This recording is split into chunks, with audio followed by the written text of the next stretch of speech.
भर में लोगों से कहना चाहता हूं, कम मेक इन इंडिया।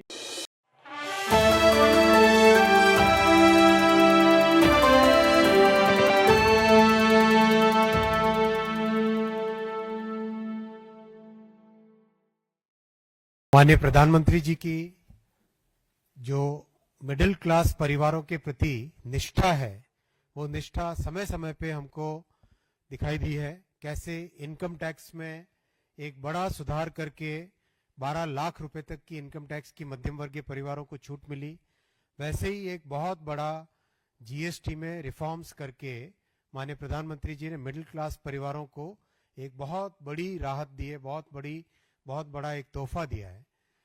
जीएसटी में जिस तरह के सुधार हुए हैं, ये सुधार हमारे देश के 140 करोड़ देशवासियों के जीवन में एक बड़ी राहत के रूप में आए हैं।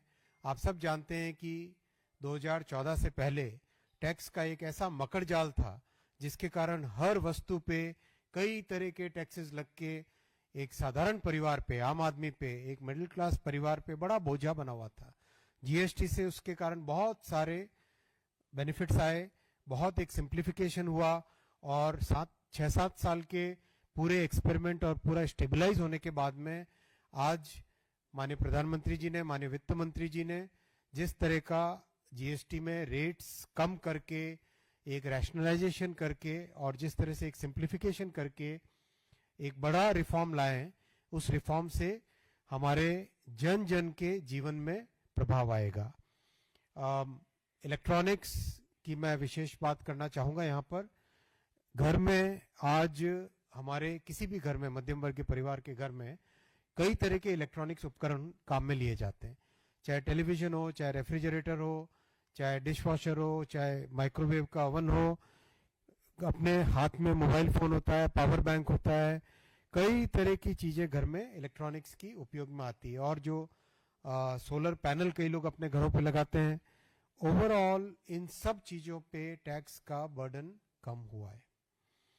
घर में काम में आने वाली हर वस्तु पे कम हुआ ही हुआ है, चाहे किसी ने कहा रोटी, कपड़ा और मकान, तीनों पे टैक्स का इंसिडेंस कम हुआ है। चाहे खाने की जितनी भी वस्तुएं हैं उन सब पे टैक्स कम हुआ है, और घर में काम में आने वाली जितनी भी वस्तुएं उन सब पे टैक्स का इंसिडेंस कम हुआ है। ये एक बहुत ही महत्वपूर्ण फैसला मोदी जी का है, और जैसा उन्होंने लाल किले की प्राचीर से देश को एक नया विश्वास दिया था, वो उन्होंने उस संकल्प को उन्होंने इस ऐलान से रियलिटी में कन्वर्ट किया है। आगामी 22 तारीख नवरात्रि का पहला दिन हम सब के लिए, सभी मध्यम वर्गीय परिवारों के लिए, देश के 140 करोड़ देशवासियों के लिए एक नई खुशी लेके आएगा। जीएसटी के इस रिफॉर्म से इसका एक और पहलू है जो आपके सामने मैं रखना चाहूंगा। जीएसटी के रिफॉर्म से देश के आर्थिक उन्नति में भी बहुत बड़ा एक लाभ मिलेगा। अगर हम प्योर इकोनॉमिक्स के पॉइंट ऑफ व्यू से बात करें, हमारी देश की जीडीपी है करीब 330 लाख करोड़ की अभी। इसमें से करीब 202 लाख करोड़ हमारा कंजम्पशन है, 202 आउट ऑफ 330। 202 लाख करोड़ जो कंजम्पशन है, ये अगर जीएसटी के इस छूट के बाद में अगर 10% भी बढ़ता है तो 20 लाख करोड़ का एक्स्ट्रा कंजम्पशन देश में आता है, 20 लाख करोड़ की एक्स्ट्रा जीडीपी देश में आती है। तो ये अपने आप में बहुत महत्वपूर्ण है, बिकॉज प्रोडक्शन जब बढ़ता है तो स्वाभाविक है कि उसका रोजगार का इम्पैक्ट आता है, रोजगार बढ़ता है, उससे स्वाभाविक है कि बहुत सारी जो जितनी गतिविधियां हैं, जितनी हमारी आर्थिक गतिविधियां हैं, वो सब बढ़ने लगती है एक के बाद एक। तरीके से एक ये वर्चुअस साइकिल इससे क्रिएट होती है। इसीलिए इनकम टैक्स की छूट और जीएसटी का ये बड़ा फैसला, ये दोनों मिला के हमारे मध्यम वर्गीय परिवारों के हाथ में, उनके बैंक बैलेंस में, उनके बैंक अकाउंट में एक बहुत बड़ा पॉजिटिव इम्पैक्ट देगा, पॉजिटिव इसमें लाभ मिलेगा। साधारण परिवार की अगर हम बात करें तो घर में जितनी भी बचत होगी, उस बचत का या तो सेविंग में काम में लेंगे, या ज्यादा सामान खरीदेंगे, या कोई न कोई इन्वेस्टमेंट में काम में लेंगे। और ये तीनों की तीनों जो एक्टिविटीज है, तीनों की तीनों जो आर्थिक गतिविधियां हैं, इससे परिवार में तो खुशियां आएंगी ही आएंगी, साथ ही साथ एक बहुत बड़ा आर्थिक पॉजिटिव इम्पैक्ट इसका रहेगा। मित्रों, आपके प्रश्न सादर आमंत्रित हैं। विकास चंद्रा।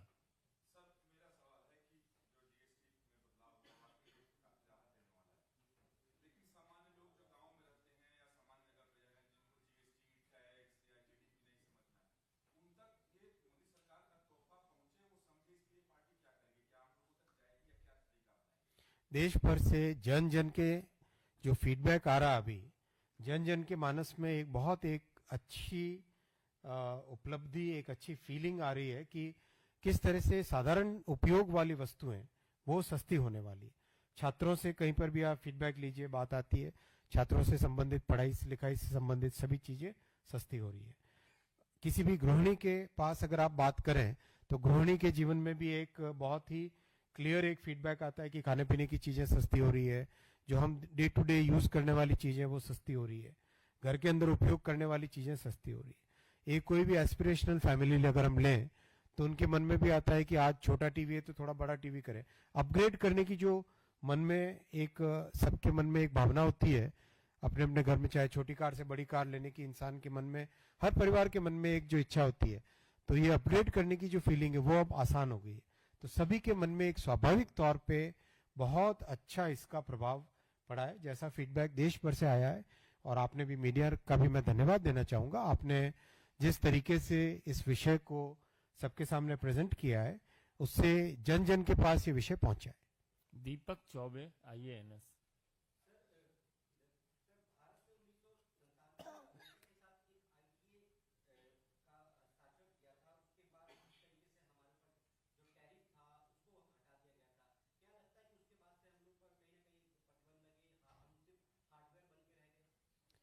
देखिए, भारत में पिछले 11 वर्षों में इलेक्ट्रॉनिक्स मैन्युफैक्चरिंग अपने आप में एक बहुत बड़ा सेक्टर बन के उभरा है।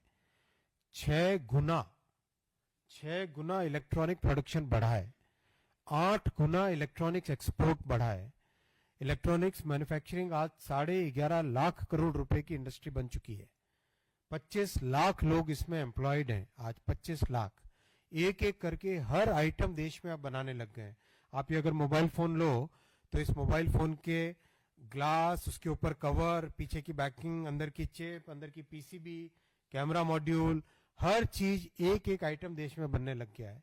अभी हाल ही में एक सोहना में फैक्ट्री का इनॉग्रेशन हुआ, जिसमें मोबाइल फोन के अंदर उपयोग में आने वाली बैटरी, इस बैटरी का मैन्युफैक्चरिंग होगा। देश में 50 करोड़ के आसपास की बैटरी का रिक्वायरमेंट होता है। एक ही अकेली फैक्ट्री से 20 करोड़ जो सेल, जो इसके अंदर बैटरी पैक है, वो मैन्युफैक्चर होगा। तो एक आइटम को आगे बढ़ाया जा रहा है। अब तो चिप मैन्युफैक्चरिंग भी चालू हो गई है, सेमीकंडक्टर मैन्युफैक्चरिंग भी देश में चालू हो गई है। तो कांग्रेस की वो पुरानी चीजों को आप भूल जाइए, वो युग बीत गया। अब समय है जिसमें आत्मनिर्भर भारत बन रहा है, जिसमें स्वदेशी का सम्मान बढ़ रहा है, लोग स्वदेशी को अपना रहे हैं और बड़े चाव से अपना रहे हैं, बड़े गौरव के साथ अपना रहे हैं। मैं आप सबसे भी निवेदन करूंगा, अपने अपने जीवन में यथासंभव स्वदेशी वस्तुओं का उपयोग करें। अभिषेक।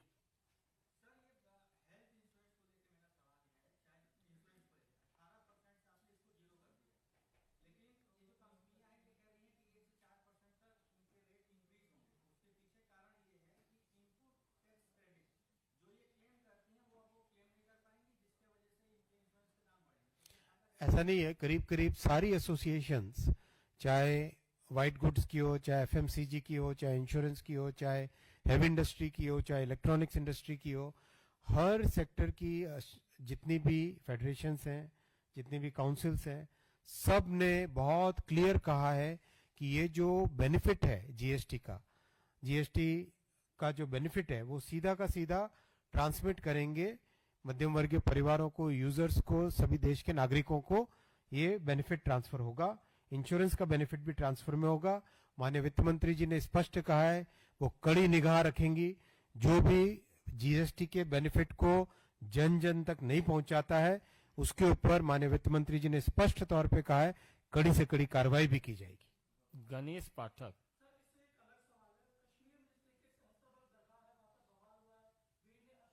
आप जीएसटी पे करें बात। प्रज्ञा प्रज्ञा प्रज्ञा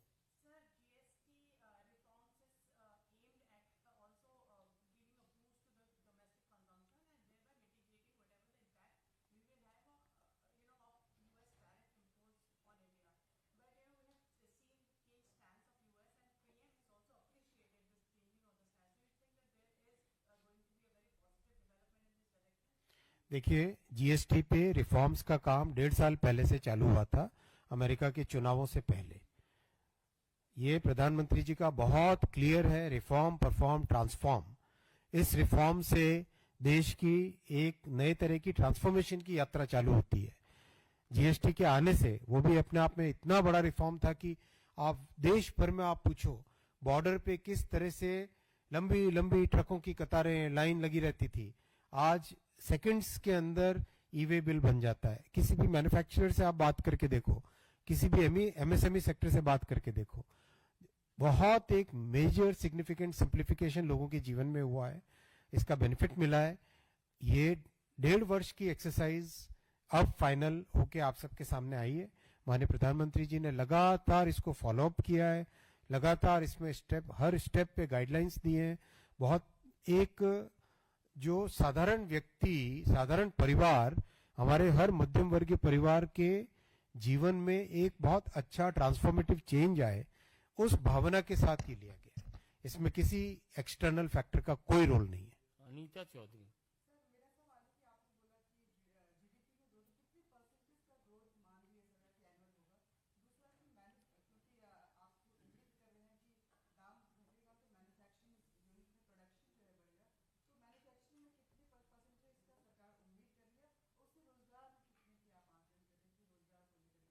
बहुत अच्छा प्रश्न है।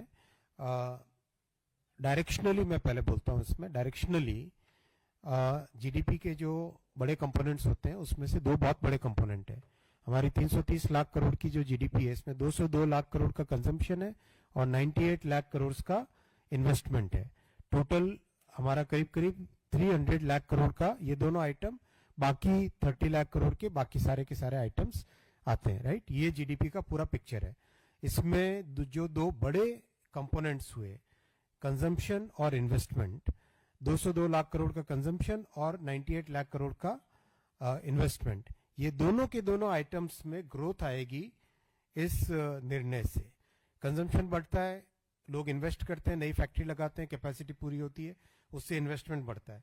इन्वेस्टमेंट बढ़ता है तो जिन लोगों को उसमें रोजगार मिलता है, जिन लोगों को आर्थिक गतिविधि का लाभ मिलता है, वो ज्यादा कंजम्पशन करते हैं। तो एक तरीके से ये पॉजिटिव साइकिल चालू होती है। तो इसका एस्टिमेट इकोनॉमिस्ट्स कई इसका टोटल कर रहे हैं। जहां तक ओवरऑल अभी तक का पिक्चर उभरा है, उसके हिसाब से एक सिग्निफिकेंट बेनिफिट मिलने वाला है इससे। लेकिन मूल भावना है मध्यम वर्गीय परिवारों के जीवन में बचत हो, जो हमारी जरूरतें हैं, डेली यूज की जितने भी आइटम्स हैं, उन सब के दाम कम हो, और जैसे टैक्स के, इनकम टैक्स के निर्णय से जिस तरह से मध्यम वर्गीय परिवारों के हाथ में एक अच्छी बचत आई, वैसा कि वैसा जीएसटी के निर्णय से भी मध्यम वर्गीय परिवारों के हाथ में एक अच्छी बचत है। ये मूल भावना उसके पीछे है। ब्रह्म प्रकाश दुबे। सर, मेरा सवाल ये है कि जो जीएसटी दरों में कमी की गई है, उसका फायदा एक्चुअल में पहुंचे लोगों तक, ये कैसे तय होगा? क्योंकि कांग्रेस ने अभी सवाल उठाया, एक ट्वीट किया है जयराम रमेश ने, उन्होंने कहा है कि पिछले साल ही एनए जो मुनाफाखोरी रोकने के लिए जो अथॉरिटी थी, वो खत्म कर दी गई अप्रैल 2025 से। तो ये कैसे मॉनिटरिंग होगा? कांग्रेस अपने समय की बातें करे, मोदी जी ने बहुत स्पष्ट तौर पे निर्णय लिए हैं और उन निर्णयों का एग्जीक्यूशन भी किया है। वित्त मंत्री जी ने बहुत स्पष्ट तौर पे कहा है कि she will keep a hawk's eye, very clear focus on making sure that the benefits of GST rate rationalisation are reaching the common man, every citizen, every family. और इस पे बहुत क्लोज वॉच रखा जा रहा है और करीब करीब सभी एसोसिएशंस ने अपने आप आगे आके ये फैसले, ये निर्णय लोगों के सामने रखे हैं।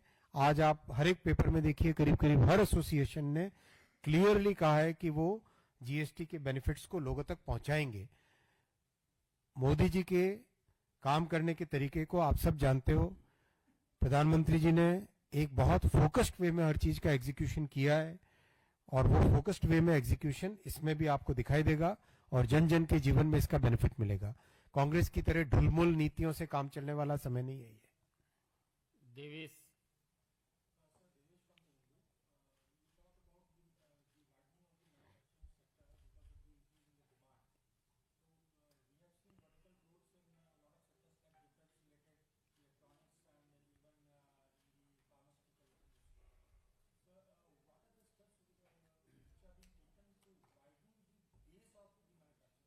बहुत अच्छा क्वेश्चन है देवेश जी।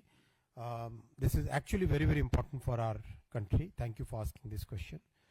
मैन्युफैक्चरिंग में हमें 3 लेवल पे देखना चाहिए। पहला लेवल होता है डिजाइन का लेवल, दूसरा लेवल फिनिश्ड प्रोडक्ट का लेवल, तीसरा लेवल है कंपोनेंट्स, मटेरियल्स एंड इक्विपमेंट का लेवल। ये तीनों के तीनों लेवल्स पे एक साथ लगातार सेक्टर बाय सेक्टर काम चल रहा है। मैं आपको फॉर एग्जांपल एक सेक्टर का एग्जांपल दे सकता हूं आपको, या 2 सेक्टर का दे सकता हूं अभी। मान लो टेलीकॉम इक्विपमेंट। टेलीकॉम इक्विपमेंट देश हमेशा इंपोर्ट करता था, लगातार 50-60 वर्षों तक इंपोर्ट करता था। सबसे पहले डिजाइन के लेवल पे रेडियो, बेसबैंड यूनिट्स, इन सब के डिजाइन भारत में हुए। डिजाइन के बाद में फिनिश्ड प्रोडक्ट्स की मैन्युफैक्चरिंग चालू हुई। अब कंपोनेंट लेवल पे जाके, कैपिटल इक्विपमेंट के लेवल पे जाके और मटेरियल्स के लेवल पे जाके वो बेस को बनाना। सेम एग्जांपल सेमीकंडक्टर्स का दे सकते हैं। सेमीकंडक्टर्स के लिए फैब लाना, एटीएमपी यूनिट्स लाना जिसमें कि फिनिश्ड प्रोडक्ट बने। डिजाइन के लेवल पे डिजाइन की टीम्स, फिनिश्ड प्रोडक्ट के लेवल पे फैब और एटीएमपी। कैपिटल इक्विपमेंट जो यूज होता है, जो मशीनें उपयोग में आती है चिप बनाने के लिए, उन मशीनों का निर्माण भी भारत में हो। और जो मटेरियल इसमें काम में आता है जैसे सिलिकॉन कार्बाइड, तो सिलिकॉन कार्बाइड का निर्माण भी भारत में हो। इस स्टेप बाय स्टेप एक एक चीज पे इस पे काम चल रहा है। वैसा ही इलेक्ट्रॉनिक्स मैन्युफैक्चरिंग में भी ओवरऑल, चाहे डिफेंस सेक्टर ले लो, फार्मास्यूटिकल का आपने अच्छा एग्जांपल दिया, अब एपीआई की मैन्युफैक्चरिंग भारत में चालू हुई। कल एक यंग एंटरप्रेन्योर मिला था जिसने बहुत ही कॉम्प्लेक्स एपीआईज का मैन्युफैक्चरिंग का काम चालू किया, प्लांट लगाया मध्य प्रदेश में। तो वो एक्सप्लेन कर रहा था बहुत ही एक्साइटेड वे में किस तरीके से इतनी कॉम्प्लेक्स टेक्नोलॉजी को वो लर्निंग कर्व में they are scaling up that complex technology. बहुत एक कॉन्फिडेंस देश में एक नए तरह का मैन्युफैक्चरिंग के बारे में आ रहा है। So very good question. Layer by layer, design layer, finished products की manufacturing and components, equipment and materials की मैन्युफैक्चरिंग।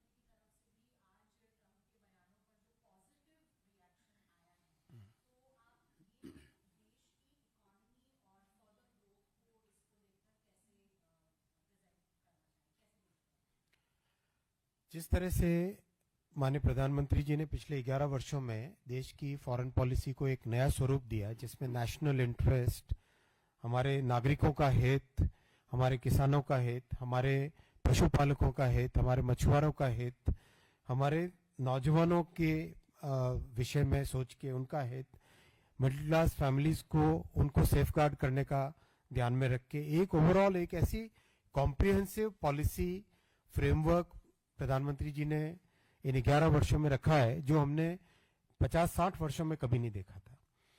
उसके कारण विश्व भर में भारत के प्रति एक नया ट्रस्ट है, भारत के प्रति एक नया कॉन्फिडेंस है और भारत को एक नई होप के साथ ये दुनिया में भारत को देखा जाता है।